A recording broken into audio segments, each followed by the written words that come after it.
Okay, let's see the position. This is a very basic position of double bishop first king. In this kind of positions, you have to cut off the opponent king into a corner to make a mate. Let's see how white will cut off the king. Let's move bishop e3, simply covers the long diagonal, g1 a7 diagonal, and king comes to the e4, king e2, king e5, bishop g2. With using both bishops, white create a wall throughout the diagonals. King f5, king f3, king e5, see here, king g4. Again, the diagonals are active, and now the f5 square blocked by the king. Okay, king goes to f6, bishop d4 check. See, king goes to e6, now bishop e4. White bishops are covering more than half of the board now. Black has only few squares remaining. Let's see how can white cover those squares also. King d6, king f5. Now black have to go back to the 7th rank. King d7, bishop c5. Now black king is getting pressurized to the 8th corner. King c7, still he can in the 7th rank. King e6, the d7 is also gone. King b8, bishop b6. Here we can't play king d7, it's a stalemate. So bishop b6, king c8. Now see,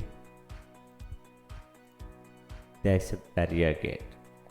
Black can only have b8 and d8 is c8 square. King d6, king b8. Now white playing king c6. Now black gets 3 squares to remain.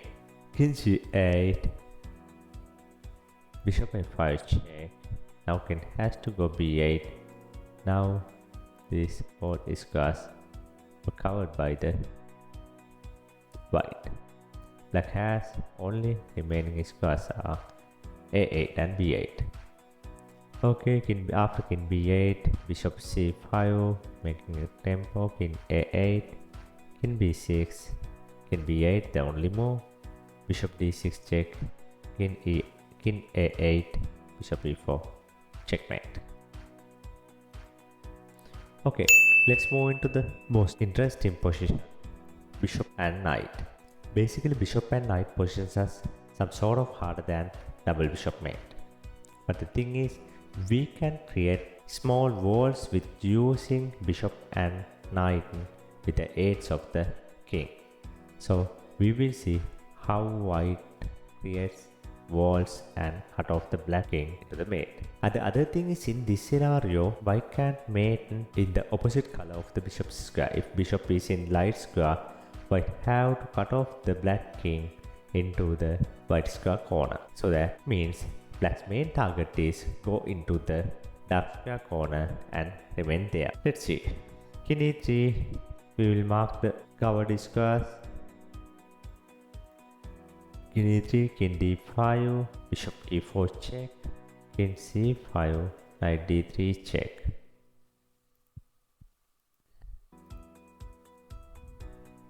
But king can come into the c4 as well as d6. Where it goes, king d6, king d4. King e6, knight f4 check, king f6, king d5. Right. Second g5, king e5, protecting this square. King can go h6 and also this place. Okay, let's see king g4 move. King g4, knight d3, king g5, king e6.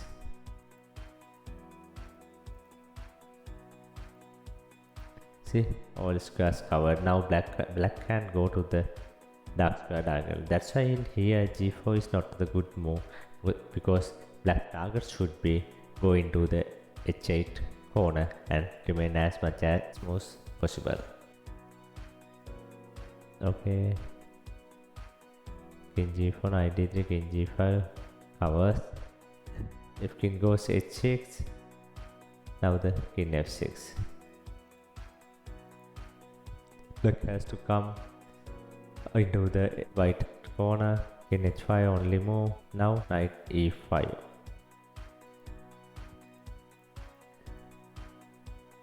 Knight e5. If king goes h6, knight f7 check. King h5. Bishop f3 check. Remove king h4. King f5. King g3. Knight d5 protect the bishop. If king goes f2, king f4.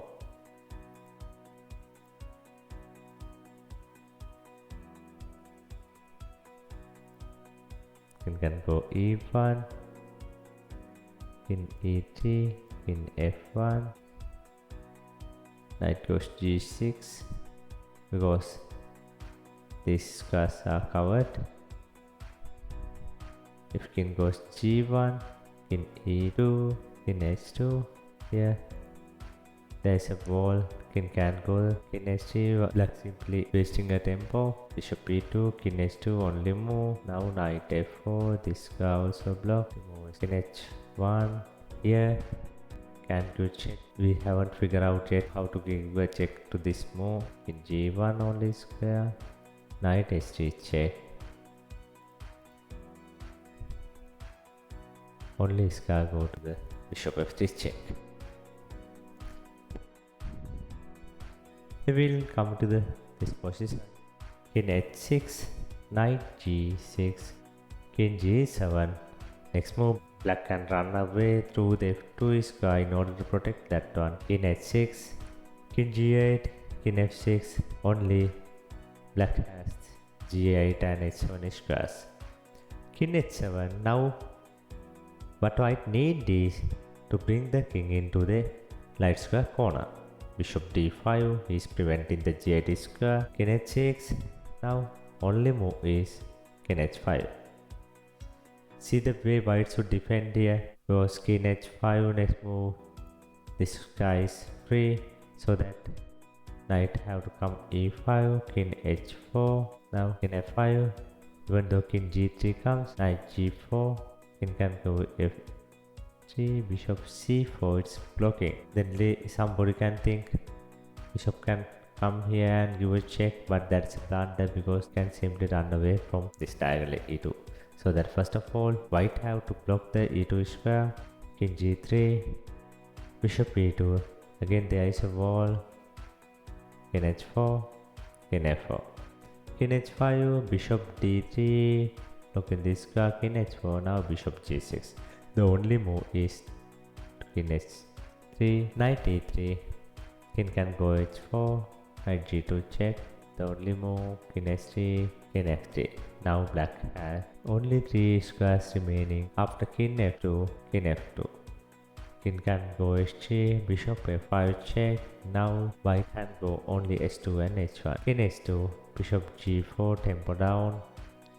King h1, knight e3 because white need to find a way to give a check to the light square along diagonal, so that knight cannot be keeping the g2 square. Knight should be in somewhere else to attack these two squares. The corresponding squares are these two squares, so that knight should be somewhere from knight f1 or h3 square. King h2, knight f1 check. King h1, bishop f3. Here, I think you saw I have colored in the middle how we prevent the running away the opponent's king and how we can create a virtual walls in the board. With choosing those boards, we can simply cut off the king into a corner, and remember that you must cut off the king into the corner of your bishop's square color. If your bishop is light square bishop, you have to push the opponent's king into the light square corner. If the color is dark, you have to push the opponent king into the dark corner. Okay, that's the theory that I want to tell you from the beginning. That's what I have mentioned. In our next video, we will talk about the pawn endings and as well as k squares. Okay, thank you.